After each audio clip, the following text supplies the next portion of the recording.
Hey guys, welcome to the Zapata Brand Boxing Podcast here on a Monday, right around 6:30, 6:45. We are live now, broadcasting all over right now. We're on YouTube. We didn't go on Facebook today because we figured we have more people that come onto the Facebook side, come onto the YouTube side than we then do on Facebook. So we kind of stayed away from that. But you'll still get to see it both ways. We don't have a preference. We just think it gets more eyes when it's just on YouTube, more interaction, because most people don't go from Facebook to YouTube. And that's something we have to try to make sure that stays consistent as far as what times we come on.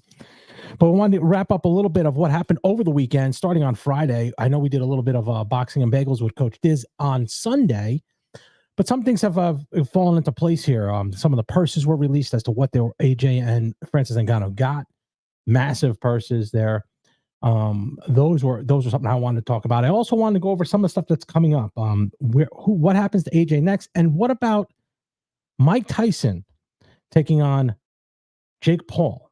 Now, we'll find out. Is that legit or not? I had a talk with the State Athletic Commission of Texas, who's holding the fight, and I'll let you know what I found out right after this.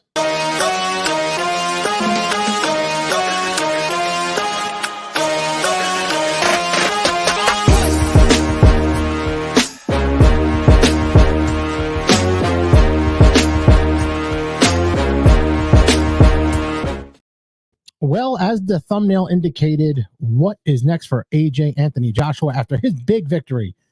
A total destruction in round 2 of Francis Ngannou. Well, what is next for him is probably, in my opinion, he's going to wait it out.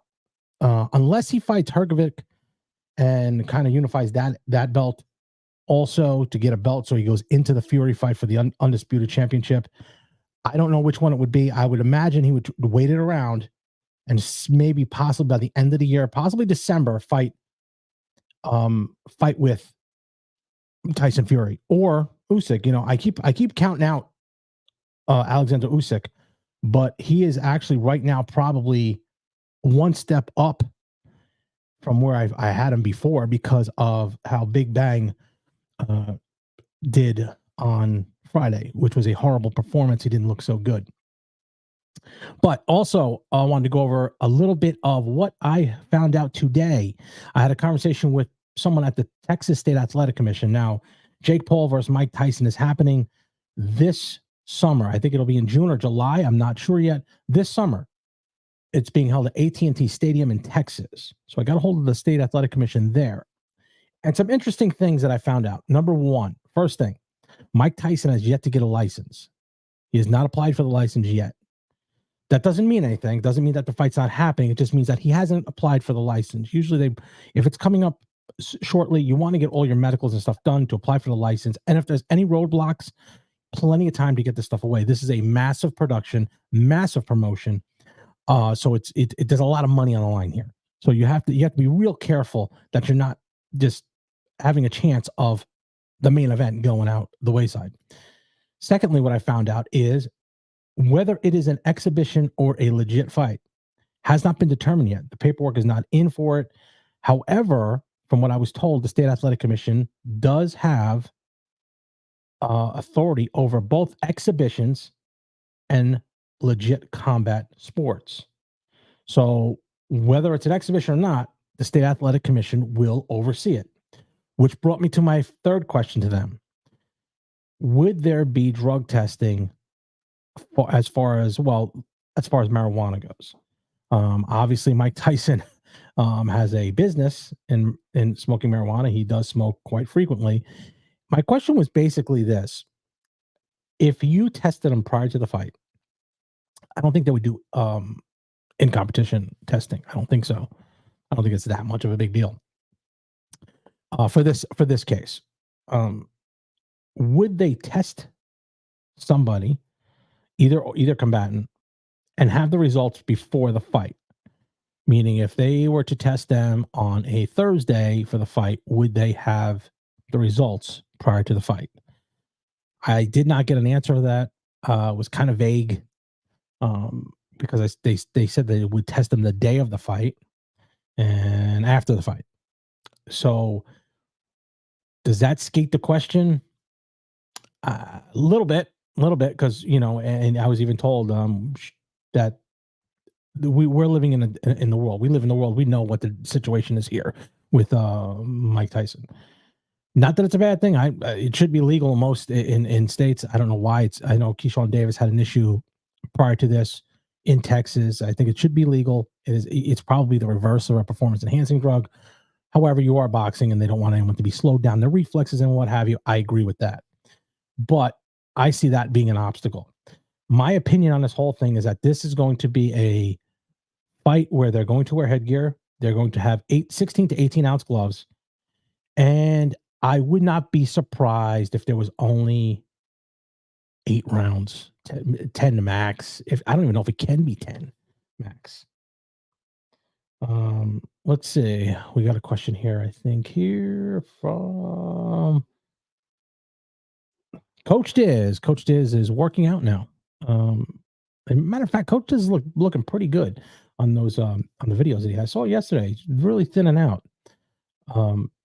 So he can't jump on now. He's working at the gym. Jersey Jay-Z, I know is at the gym. I saw him just post something about a retro fitness that he was there today. A couple other things that were going on over the weekend. After I gave my opinion there on that fight, let me go back to my opinion on the fight because I got lost track there. Coach Diz jumped right in. I don't think at 58 years old Mike Tyson should fight a legit fight. At 58, should Mike Tyson fight maybe an exhibition? Possibly. Fight an exhibition. I don't feel that Jake Paul... I don't think anybody at 28 should fight a 58-year-old. He'll be 58 in June. It's just not a good matchup for him. I don't care. Jake Paul's a good athlete. He's got to be... He's too fast. I know they see all these videos of Mike Tyson hitting those bags real hard. They're edited. They're edited. Some of those videos are edited to make it look faster than he is. It's not that fast. Maybe slightly sped up a little bit to make it look as explosive as it looks on the video. It looks incredibly good. So don't kid yourself. Mike Tyson, in his own admission, said that he's hurting. He couldn't get out of bed when he was doing those things. That's hard to do. It's hard to do. I mean, it's hard to do it for me at 48 right now.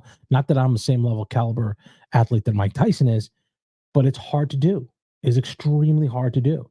And then you're fighting a 28-year-old. Not smart. Now, if they did an exhibition, they had gloves on, headgear on that were bigger and more padded, no problem. I think Mike Tyson is good enough to get in there with him and swing leather with him, obviously. Also, over the weekend, I saw another thing that kind of concerned me also.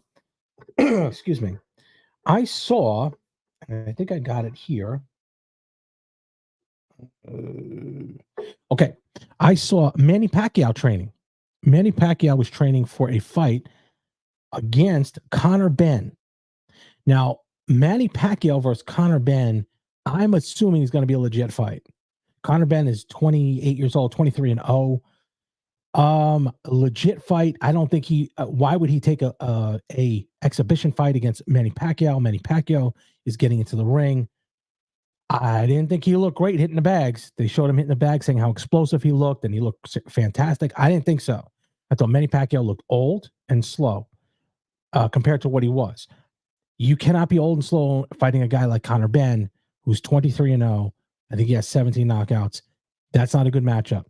My opinion on this fight is Manny Pacquiao either is going broke, or he is not used to not being in the limelight, because we haven't really heard from Manny Pacquiao in a long time. You know, those years are over, where he was high up there in the top 1 to 3 rankings pound for pound. You haven't heard from him, so I don't think if that itself makes a case to have him fight a 28-year-old kid. I don't think that's smart. That was one of the things that I really got bothered me, because I think that would be a legit fight. Manny Pacquiao, you're only good as your last fight. Didn't look great. Had injuries. You're getting older, man. Time to hang it up. And on that level, again, if you're doing exhibitions or whatever, fine. Go ahead. Go get all the money you want. you don't play boxing, it's not a sport that you play. And these guys are all professionals. I get it, but it's a dangerous time for people to be standing in there with kids who are 10, 15, 20 years younger than them. It's a dangerous thing to do. Also, and this is something I'll talk to Rick Laser, who's coming on Thursday, about. Canelo Alvarez decided to fight Jaime Munguia, and that's going to be on the May 5th weekend there. I put a call out to PBC. I want to see who the lead promoter is in this. And the reason why is because the $35 million purse that Canelo's getting, that was the sticking point for PBC initially, why he left initially. $35 million to fight Jamal Charlo. Now, whether he fights Munguia, because he wouldn't fight Munguia because he was going to get 35 guaranteed for fighting a Charlo. Why would you not take 35? You could fight Charlo, 35 first Munguia. PBC backs out. I don't blame them. If I was PBC, I wouldn't pay him either. I'd say no. You fight. So first of all, he should fight David Benavidez. Canelo has earned the right to fight who he wants, but he should fight David Benavidez. That should be the first fight. He didn't, so be it. But he certainly shouldn't fight Jamal Charlo. I mean, for $35 million, I'd pull out of that deal. If a person came to me and told me, "Hey, I'm going to bake for you, but I need $20 an hour," okay, I'm not paying $20 an hour. Now, if I signed the contract that I had to pay him 20, I'd find a way out of it. Because it's not worth all the money you're going to lose. You're going to lose a ton of money. Canelo, I don't blame for being angry, because that was what the PBC put in there. But do you take the chance of having your company bankrupt by giving some? I think PBC has the money. I just don't think they were paying him the $35 million. This is something that I'm going to ask Rick on Thursday. He's going to be on Thursday night with me. We're going to talk about that. I don't know. We're trying to find out if we're going to go live or not. But Rick definitely has the insight on that. He's always been on. I did disagree with him a little bit. He did say PBC was broke. I don't believe PBC was broke. I believe PBC had the money, and I'm trying to figure out if they're in conjunction. If they're in conjunction with Golden Boy on this, it makes total sense to me that they would somehow split the purses and split the profits. Big fight. It probably will gross upwards of 100 million. I don't know if it's going to do 1 million buys on pay-per-view. It'll be close, but with the gate and whatever, two Mexicans fighting, popular Mexicans, that's for sure. Jaime Munguia is really gaining steam as one of the more popular Mexicans, and his style is made to order for someone like Canelo Alvarez. Also, over the weekend, Chris Eubank Jr., Terrence Crawford, rumored to be happening within this summer. Crawford jumping up a couple weight classes to fight Chris Eubank. Now, Chris is a tough fighter. Chris is a very tough fighter. I knew his father from when growing up, watching him fight. That's a tough fight. That is a tough fight for Crawford, but I will say I think Crawford's too tough. I'll never bet against Crawford again, whether it's 54 or 47. I still believe he definitely, even if he went all the way super middle or middleweight, I think he does have the advantage. His skills are head and shoulders above everybody. He's a clean fighter, meaning he doesn't get overweight out of camp. He stays close. You look at the shape he's in now. Look at his videos that he's posting. The guy takes this seriously. A serious athlete, Terrence Crawford. And I love what he does with his kids, how he raises his kids.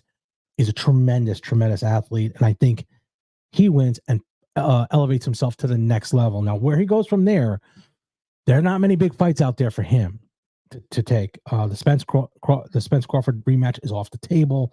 I am sure Spence. I don't even know what Spence is doing now. Who knows? That I know is off the table. Where he could go, I'd like to see him maybe fight a Caleb Plant. He might be too small for Caleb Plant. I'm not sure. Someone around that size, I think would be good for him.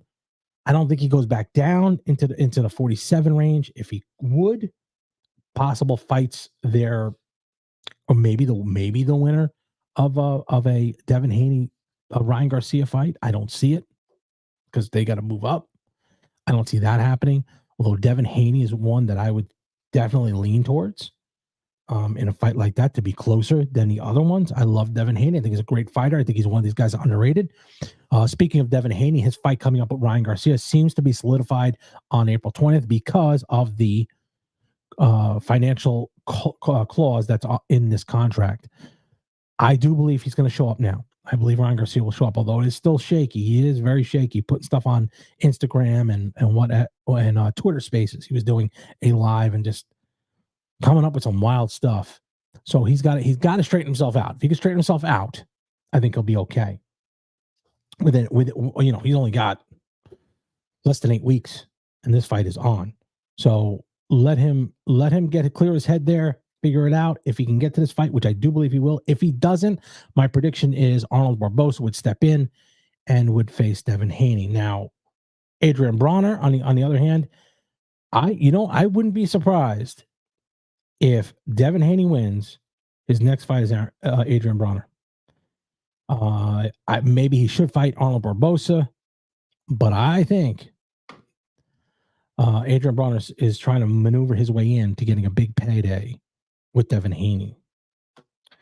Oh boy, what else happened? I did that there. Let's talk about my fight. Back into training. Today I was there did a bunch of rounds today. Today was a bunch of round day. No sparring. Did that, felt good. I actually felt good. My weight is actually down. We're down. I got up a little bit there, and now it's down, coming back down slowly, but it's definitely coming back down. I feel better. I'm sleeping better now. That was a big problem there for me. I wasn't sleeping well because of being sore. When I first got back in, I was very sore. The sparring took a lot out of me. I think the first 3 days I got beat up pretty good. Didn't do much, but get beat up, and it wasn't good. I felt bad. My last sparring, excuse me, I did feel better. My last sparring, but overall, I was still on the receiving end for most of this. So not so much, not so much good, but I feel better. That's the most important thing. My combinations, I was throwing pretty well, so I felt good, and I think I'll be ready to go. April 27th, 2024, at the Berwick Area High School. Sean McFadden, George Zapata, number 2. Second time we're fighting. First time ended in controversy. I had a torn MCL and a torn quad in the first round. There was a time in that fight there that there was a standing 8 count that Sean got. I did not think he deserved that.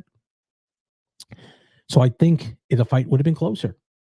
So needless to say, we are going to be ready in April 27th, 6 p.m. at the Berwick High School to definitely settle this score once and for all. Also, 360 Promotions. Tom Loeffler, his promotion is promoting Callum Walsh this weekend at MSG. They're in New York, right alongside the St. Patrick's Day Parade. Callum Walsh is the hottest rising prospect in boxing. It's on UFC Fight Pass this week. You can order it right there you can order UFC Fight Pass, get that, and you get the fight for free. We are talking, by the way, to our sponsor. He will come on probably, I would say, by the end of the week. The sponsor will be on. You're going to see it, and it's going to be a place where you're going to want to go to get your best boxing equipment. Your combat sports equipment, MMA equipment, all of that is on this site, and we're going to even give you a discount. You use my promotion code, get up to 40% off. Just use my promo code. We'll get it out to you in the next day or two. We're just working on the script to get up there so I can put it up, and we'll send it out to you as soon as possible. Well, that wraps it up there for us. We just want to do a quick little recap there of what was going on in the boxing world and in MMA, and to give you an idea of what's coming up. My fight, April 27, 2024, Berwick High School. So that wraps it up for me. And remember, don't be envious of what I've accomplished in my life. Be inspired by what you can do in yours. Thank you, and I'll see you this week.